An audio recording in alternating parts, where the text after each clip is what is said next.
Halo semuanya, perkenalkan nama saya Graciana Pirawati Tumali, semester 3 kelas A dengan NIM 22011400048 dari program studi Pendidikan Guru Sekolah Dasar. Di video kali ini saya akan menjelaskan materi mengenai mengaplikasikan sistem rujukan dan daftar pustaka, khususnya yang berkaitan dengan unsur-unsur daftar pustaka, jenis-jenis daftar pustaka, cara penulisan daftar pustaka, dan cara pengolahan daftar pustaka menggunakan Mendeley. Yang pertama kita harus pahami dulu apa itu unsur-unsur dalam daftar pustaka. Nah, daftar pustaka itu kan merupakan suatu daftar yang berisikan tentang sumber-sumber dari bacaan yang digunakan sebagai bahan acuan untuk menulis karya ilmiah. Atau dalam daftar pengertian perpustakaan yang lainnya itu adalah suatu daftar yang berisikan tentang judul buku, artikel maupun bahan tulisan yang memiliki kaitannya dengan karya ilmiah yang dibuatnya. Nah, dalam daftar pustaka itu memiliki beberapa unsur yang harus diketahui, yaitu yang pertama, itu nama penulis ataupun nama pengarang. Nah, nama penulis atau pengarang di sini adalah orang yang bertanggung jawab menciptakan atau menulis suatu karya sastra atau intelektual, misalnya buku, artikel, esai, atau karya ilmiah lainnya. Yang kedua itu ada judul buku serta judul artikelnya. Yang ketiga itu ada tahun terbit dan juga edisinya jika ada. Yang keempat adanya tempat terbit, nama penerbit. Nah, nama penerbit di sini berkaitan dengan identitas perusahaan atau identitas yang bertanggung jawab atas penerbitannya, produksi maupun pendistribusian suatu karya tulis. Nah, yang berikutnya itu ada jenis-jenis daftar pustaka. Nah, daftar pustaka itu sendiri berdasarkan jenisnya itu dibagikan beberapa kelompok. Yang pertama, kelompok textbook, yaitu adalah salah satu pustaka yang terdiri dari kumpulan karangan beberapa penulis dengan editornya yang ditulis dengan nama penulis, disusun terbalik, tahun terbitnya, judul buku, dan editor. Nah, untuk jenis buku yang termasuk dalam kelompok ini adalah buku yang ditulis oleh beberapa penulis seperti buku teks pelajaran ataupun buku referensi penulisan daftar pustaka. Nah, untuk kelompok textbook ini harus memuat nama penulis, tahun terbitnya, judul buku, dan editornya. Nah, yang kelompok yang kedua itu ada kelompok jurnal. Nah, kelompok jurnal ini adalah sebuah kelompok yang terdiri dari beberapa penulis yang menulis sebuah jurnal ataupun artikel ilmiah itu secara bersama-sama. Nah, kelompok ini biasanya dibentuk untuk menyelesaikan suatu tugas akademik ataupun penelitian bersama dalam bentuk kelompok.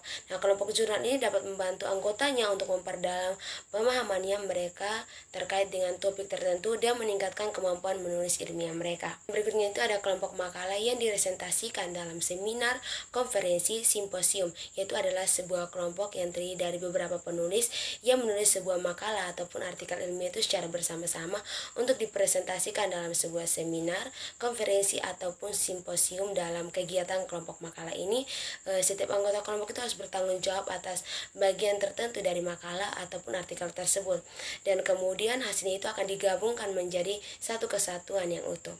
Nah, yang kelompok yang keempat itu ada kelompok disertasi atau tesis.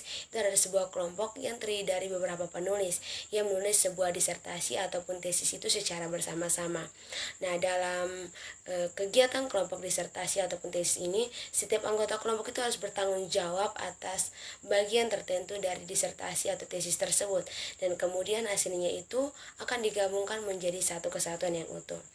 Nah, yang kelima itu ada kelompok makalah atau informasi dari internet. Nah, untuk sebuah kelompok yang terdiri dari beberapa penulis yang menulis sebuah makalah ataupun artikel itu secara bersama-sama dan menggunakan sumber informasi dari internet. Yang berikutnya itu ada penulisan daftar pustaka.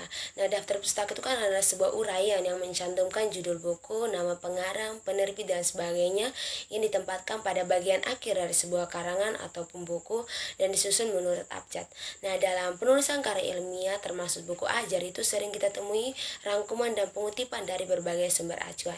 Nah, penulis buku ajar itu harus memiliki keterampilan merangkum bacaan, merujuknya, dan menyetir pendapat penulis lain. Nah, dan penunjukan daftar pustaka itu sendiri akan terintegrasikan berbagai pendapat dari berbagai sumber untuk mendukung gagasan penulis tersebut. Yang berikutnya itu ada penggunaan daftar pustaka menggunakan Mendeley. Nah, Mendeley itu sendiri adalah sebuah software yang dapat membantu penulis, dosen, ataupun peneliti untuk membuat suatu kutipan yang itu dengan mudah. Nah, untuk Mendeley itu menawarkan berbagai fitur yang memudahkan penulis atau dosen maupun pembimbing untuk melacak keaslian dari referensi yang digunakan oleh mahasiswa. Ada beberapa langkah untuk bisa menggunakan Mendeley, yaitu yang pertama, kita harus terlebih dahulu untuk mendownload aplikasinya yang pastinya ya. Yang kedua itu kita membuat akun. Yang ketiga, kita menginstal perangkat lunak dari Mendeley tersebut. Kemudian kita klik next untuk memulai. Terus setelah itu klik I agree. Nah, di situ setelah itu kita klik browse untuk menyesuaikan tempat penyimpanan kita. Dan kemudiannya lagi kita klik install untuk memulai proses instalan.